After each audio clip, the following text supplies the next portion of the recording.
네, 종목 모니터 이어가겠습니다. 오늘 이 시간은 KTB투자증권 역삼지점으로 갑니다. 임현탁 대리 연결하죠. 대리님 안녕하십니까?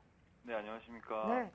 자, 오늘 출렁임이 좀 있는 장세 속에서 그간의 상승 흐름을 꾸준히 좀 유지해가고 있는 종목군이 있어서 먼저 살펴봤으면 좋겠습니다. 모바일 게임주들인데요. 특히 컴투스의 상승이 아주 돋보입니다. 관련 종목에 대한 투자 의견 어떻게 갖고 계세요? 네, 최근 시장에서 모바일 게임주들이 계속해서 선전하고 있는 모습을 보여주고 있습니다. 요즘처럼 경기가 안 좋은 시기에 모바일 게임주들이 경기 방어주로 부각이 되면서 시장의 관심을 한몸에 받고 있는데요.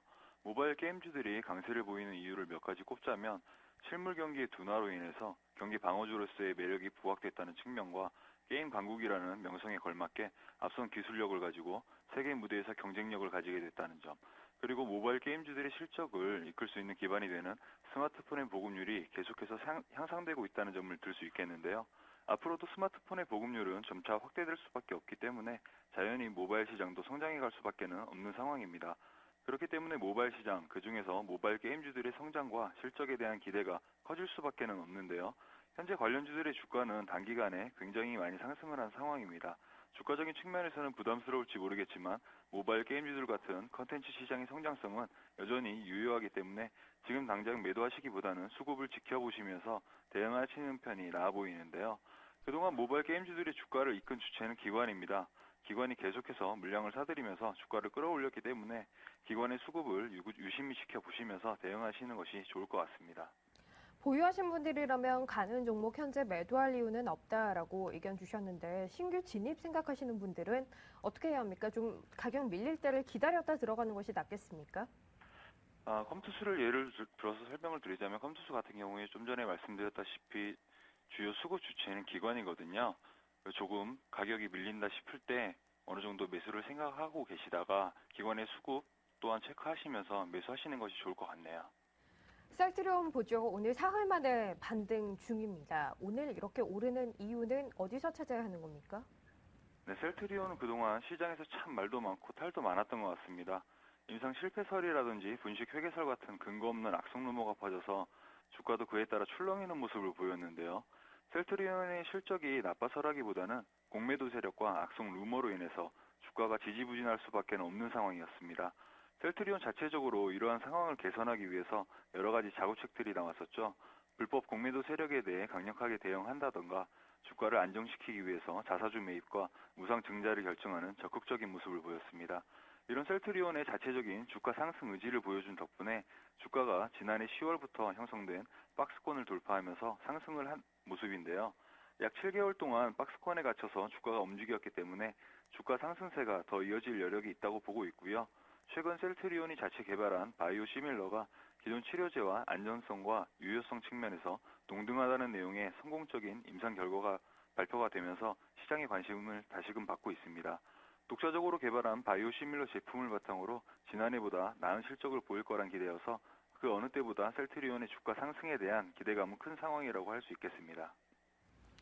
세 번째로 살펴볼 건 철강주 흐름입니다. 오늘 좋은 것들 봤다면 오늘장 하락으로 돌아서 있는 종목들도 확인해야 할 텐데요. 포스코나 현대제철 같은 철강주들 오늘장 거의 대부분의 종목들이 닷새 정도 만에 하락으로 돌아서 있습니다. 그간의 반등은 이제 끝났다라고 보는 것이 맞습니까? 어느 쪽이세요?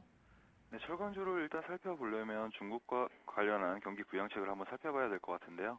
중국이 경기 부양책의 일환으로 3년 6개월 만에 기준금리를 인하했습니다. 중국의 경제지표 악화가 심해지고 있기 때문인데요. 지난 1일 발표된 중국의 5월 PMI 제조업 지수는 금융위기 수준의 낙폭을 기록했습니다. 이에 따라 중국 정부가 경기 부양책의 속도를 낼 것으로 예상이 되고 있는데요.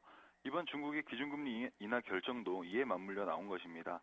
기준금리 인하가 철강 가격 인상에 긍정적인 요인이 될 것으로 보이고 있고요. 중국이 계속해서 부양책을 내놓는다면 중국 관련주라고 할 수 있는 철강 업황도 점진적인 개선이 기대가 되는 부분입니다. 다만 시기적인 문제일 것 같은데요. 점진적인 개선이 기대가 되기는 하지만 지금은 중국뿐만 아니라 세계적으로 경기에 대한 불안감이 커지고 있는 상황이기 때문에 중국의 기준금리 인하가 철강주에게 있어서 단기적인 모멘텀을 제공할 수는 있겠지만 향후 세계 경제의 방향성과 맞물려서 움직일 가능성이 더 많아 보이는 상황입니다. 철강주가 경기 민감주이기 때문에 이러한 영향에서 자유롭지는 못한 게 사실인데요. 그렇기 때문에 지금으로서는 철강주를 비롯한 경기 민감주가 포트폴리오에 포함이 되어 있다면 조정 시 추가 매수 전략보다는 방망이를 짧게 잡고 가는 스윙 전략이 필요한 시점이 아닌가 생각됩니다. 마지막으로 LG전자 살펴보죠. 최근 나흘 연속 반등이 있었습니다. 오늘 닷새 만에 하락으로 돌아서 있는데요. 반등이 나오는 구간에서도 실적에 대해서는 하반기로 가면서 더 기대할 게 없을 수 있기 때문에 반등은 연속적이지 않을 수 있다는 의견이 있었습니다. 오늘의 하락은 어떤 시각에서 봐야 합니까? 네, LG전자의 2분기 실적이 예상치를 하회할 것이라는 전망이 계속해서 나오고 있는 상황입니다. 가전사업부와 에어컨, 에너지 사업부의 영업이익률이 1분기에 비해서 감소하고 모바일 커뮤니케이션 사업부가 영업 적자로 전환할 것이란 전망이 나오고 있는 상황인데요. 그렇지만 LG전자의 실적에 대한 우려감은 이미 주가에 어느 정도 반영되어 있다고 보고 있어서 추가 하락에 빌미까지 되지는 않을 것 같습니다. 주가 자체가 이미 굉장히 많이 빠져 있기 때문에 어느 정도 바닥권에 와 있지 않나 생각해 보는데요.